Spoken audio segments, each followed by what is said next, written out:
ويطلع من أمريكا بقى خبر ملوش حل، خبر يعرفك قيمة الوطن وقد إيه قوته لما يكون متلاحم وعلى قلب رجل واحد.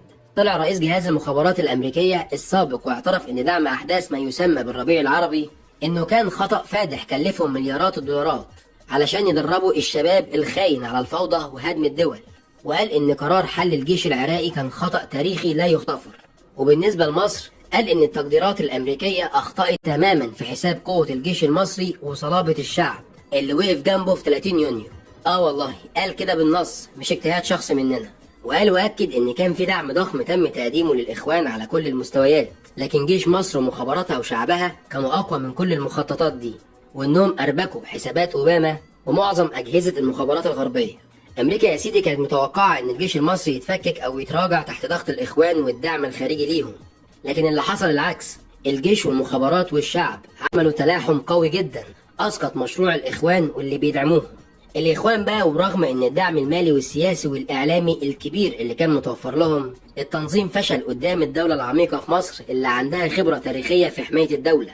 أمريكا لقت نفسها قدام زعيم جديد جاي من قلب المؤسسة العسكرية ومعاه دعم شعبي ضخم وحقيقي، علشان كده انهارت الخطط اللي كانت معمولة لتفكيك مصر. ودي إرادة وطن، وده فعلا التعبير المناسب، لأن الفارق الأساسي اللي رجح كفة مصر مش بس الجيش القوي اللي كان زي الصخرة اللي اتحطمت عليها أحلام الغزاة، لكن كمان الشعب اللي وقف في 30 يونيو قال مش هنسمح بالفوضى اللي حصلت في دول جنبنا تحصل عندنا ولأهلنا. وعلى الناحية التانية من العالم الصين. ومن الصين بقى ظهرت صورة غريبة متاخدة من كتاب دفاع صيني من معرض تشوهاي الجوي، واللي ظهر فيها مركبات MREB المصنعة في مصر من سلسلة ST 500 و ST 100، وتم تزويدها بأنظمة دفاع جوي قصيرة المدى وصواريخ دقيقة. والصواريخ دي للأمانة على وجه التحديد ما ظهرتش هنا في مصر. المدرعات دي مصرية الصنع بالكامل، إنتاج مصنع 200 الحربي زي شركة إميوت المصرية.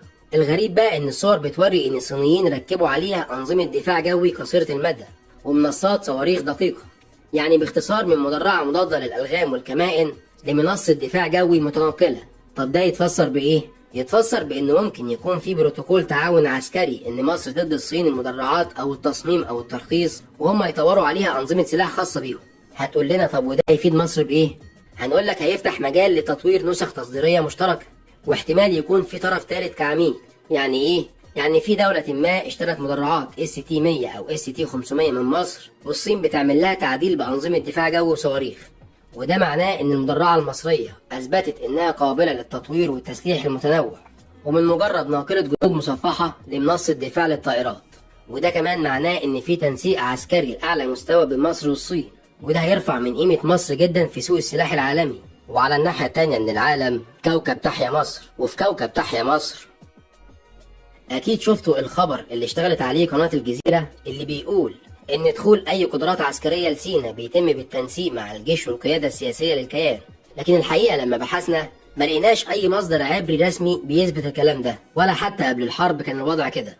وعلى مدار سنتين من حرب غزة الاعتراضات الإسرائيلية على تواجد الجيش المصري في سينا كانت مستمرة وواضحة. في نوفمبر 2023 طلعت تقارير عبرية أكدت قلق إسرائيل من تعزيزات مصرية قرب رفح، وفي يناير 24 صور فضائية أظهرت بناء تحصينات ومراكز انتشار مصرية. وفي نص 24 مسؤولين إسرائيليين وصفوا التواجد العسكري إنه انتهاك محتمل لمعاهدة كامب ديفيد. وفي فبراير 25 إسرائيل احتجت رسميا على التواجد العسكري الكبير في سيناء واعتبرته انتهاكا لمعاهدة كامب ديفيد. طب ورد مصر على كل ده كان إيه؟ دايما كان رد مصر روحي عياط لأمريكا. السفير الإسرائيلي في واشنطن يحييل ليتر قال إن في قواعد تحت الإنشاء في سيناء وملهاش استخدام إلا للعمليات الهجومية والأسلحة الهجومية.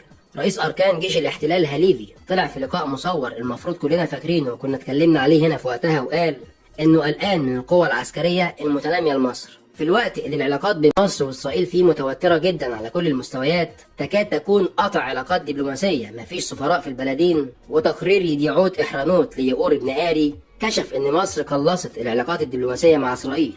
يقوم بعد كل ده تيجي قناة مدلسة زي الجزيرة تنزل خبر زي ده ما نعرفش مصدره إيه، يمكن منقول عن واحد سمسار شقق في إسرائيل ولا حاجة، اللي في نفس الوقت الإعلام الإسرائيلي نفسه بيصف الوضع مع مصر بالحرب الباردة. هي عادتهم ولا هيشتروها؟ كمان في كوكب تحيا مصر تعالوا بقى نحكي لكم قصة المقاتلة الصينية جا 10 اللي مصر فسحت فيها كل المخابرات العالمية، والجيش المصري جاب جون في حتة تانية خالص. مصر جابت الجا 10 وفسحتها في الهرم، والعالم كله شافها وهي طايرة فوق الهرم، والدنيا اتقلبت في اسرائيل وامريكا واوروبا، وكانوا لا على حامي ولا على بارد. هتقول لنا طب وده ليه تقارير شاملة؟ هي الكحكة يعني في ايد اليتيم عجبة؟ هنقول لك لا اوعى، الجيش المصري مش يتيم، ده مصنف من اقوى 10 جيوش في الكوكب. يعني لو الجيش المصري قال هشتري الجا 10 واشتراها فعلا، اوروبا وامريكا هيفقدوا 50% من سوق السلاح في العالم ويمكن اكتر. طب ايه الحل؟ هو ده اللي كانت مصر عايزاه حرفيا من نقلة الشطرنج دي، ان اوروبا وامريكا يجوا للجيش المصري ويقولوا شبيك لبيك رباطك ايه علشان تفكك من صفقة الجا 10 دي. اول حاجة امريكا قدمت عربون محبة، والبنتاجون بعت لمصر صفقة تسليح ب4.5 مليار دولار، كان اهمها منظومة الصواريخ ناسا ميز المتطورة جدا، ودي من المنظومات العسكرية والتكنولوجيا اللي كانت متحرمة على مصر، ده لو ما تعرفش يعني. نحب بس نعرفك ان المنظومة دي واحدة من اكتر انظمة الدفاع الجوي تقدما في العالم. نحب كمان نقولك ان المنظومة دي هي المسؤولة عن حماية العاصمة واشنطن، ده بس يثبت لك اننا كمصريين اخدنا نن عين الامريكان غصب عنهم. طبعا غير الصواريخ امرام وغير صفقات الصيانة والتدريب وليلة كبيرة قوي، وخد بالك ان كل ده عربون محبة بس من امريكا، التقيل بقى لسه جاي من اوروبا. ومش هنتكلم يا سيدي عن اليورو فايتر تايفون غير لما تنور مصر. انما اللي قدمته فرنسا اكتر واكتر طبعا. يكفي ان فرنسا اعلنت بعد ما كان مصنع رافال في مصر هيصنع 40% من المقاتله رافال، لا يا بيه، عدلوا الاتفاق وخلوا نسبه التصنيع المصري 80%. مش كده وبس، التعديلات اللي طلبتها مصر على الرافال اللي لسه بتتصنع اتوافق عليها، وبالتسليح اللي مصر طلبته، ده غير صفقات التسليح اللي لسه ما تمش الاعلان عنها ومحطوطه تحت بند سري للغايه. هنقول لك مصر اصلا من الاول وهي مقرره انها مش هتاخد الجا 10، هي بتلعب جيم محترف طويل وكانت عايزه حاجه تانية خالص، وفي نفس الوقت حابه توجب مع الصين وتصيطها، فمصر خدت حاجه تانية من الصين اهم بكتير من الجا 10. طبعا الناس كلها اتكلمت عن حصول مصر على طائره الانذار المبكر الصينيه كاجا 500 اللي فسحت الرادارات الاسرائيليه وقت المناوره المصريه الصينيه، وعملت عليها اعلى حرب الكترونيه في تاريخ المنطقه. مش كده وبس، ده غير أنظمة الدفاع الجوي HQ اللي مصر حصلت عليها من الصين. فين بقى الهجوم والحاجات الحلوة واللازم منه؟ طب ما انت عارف اننا مش هنزعلك ومش هنسيبك كده، تعالى بقى علشان احنا جايبين لك خلاصة الخلاصة يا برنس. الجيش المصري مش مهتم اصلا بالجا 10، هو رقصهم حتة ترقيصة واخد بقى ايه؟ اخد حاملة الطائرات. هتقول لنا حاملة طائرات مرة واحدة؟ هنقول لك ايوه يا سيدي، امال انت فاكر ايه؟ بس مش اي حاملة طائرات، الجيش المصري كانت عينه على حاملة الطائرات الWJ 700، ودي بقى يا برنس مش حاملة طائرات، دي حاملة مسيرات حضرتك. مصر دلوقتي بتسلح الجيش المصري بأسلحة حروب الجيل السادس والسابع.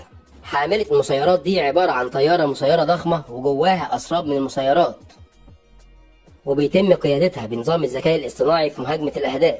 يعني حضرتك بتديهم إحداثيات الهدف وبتقول لهم اتعاملوا انتوا بقى على ما اخلص كوباية الشاي دي.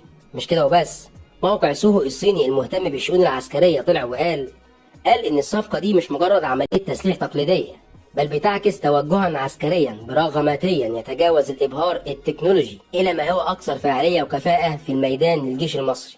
برضه مش كده وبس، ده قال كمان إن القوات الجوية المصرية اللي كانت في بداية السنة بتناقش بحماس صفقة لشراء مقاتلات الجا 10 الصينية، تراجعت بشكل مفاجئ في يونيو 25 وخدت مسار معاكس بنسبة 180 درجة. وقالت وسائل إعلام أجنبية إن قاعدة جوية تابعة للقوات الجوية المصرية في ضواحي القاهرة استقبلت بهدوء 10 طائرات مسيرة من طراز WJ 700 جاية من الصين، وإن القاهرة اتجهت بدلا من الجا 10 نحو التسليح بطائرات مسيرة متقدمة، في خطوة توصف بأنها تحول استراتيجي هادئ يسلط الضوء على تغيير معادلات القوة والردع في الشرق الأوسط. هنقول لك إن ده معناه حضرتك إن الجيش المصري تخطى عقيدة الدفاع إلى عقيدة الردع العسكري لأي عدو مهما كان وفي أي مكان. وهو كده وبس، استنى لسه. كمان لو ما كنتش تعرف، فمصر كانت مهتمة بشراء مقاتلة شبحية معينة من الصين، لكن برضو أمريكا كانت زعلانة ومصر ما خلصهاش زعل أمريكا، فقررت تلغي صفقة المقاتلة الشبحية الصينية المنافسة للمقاتلة الأمريكية الشبحية F-35. وعلشان أمريكا ما تزعلش والصين كمان ما تزعلش، مصر قررت ما تشتريش مقاتلات خالص. مصر قررت تصنع المقاتلات الشبحية الصينية هنا في المصانع الحربية وبأيادي مصرية مع تعديلات مصرية بمهندسين مصريين، وسجل كلامنا ده عندك. مش بنقول لكم مع الجمهورية الجديدة مش هتقدر تغمض عينيك؟ كمان في كوكب تحيا مصر. في أخبار كده ما ينفعش تتصنف غير إنها فضل وكرم كبير من ربنا علينا. طب إيه اللي حصل؟ هنقول لك صدر قرار بخفض الفايدة ب 2% امبارح، وهو النتيجة مباشرة لرحلة تعافي الاقتصاد المصري، وفي نفس الوقت هو دفعة كويسة جدا لرحلة التعافي دي. من يومين رئيس الوزراء كان بيتكلم عن الموارد الدولارية لشهر يوليو، فقال إن ده أعلى مستوى شهري في تاريخ مصر، وهو 8.5 مليار دولار من غير أي أموال ساخنة، ومن غير كمان ما قناة السويس تسترد إيراداتها الطبيعية. الاحتياطي حقق أعلى رقم تاريخيا 49 مليار دولار، وكل ده معناه إن التضخم بينزل، حتى عجز الميزان التجاري السلعي بيتحسن نتيجة زيادة الصادرات مش تقليل الواردات.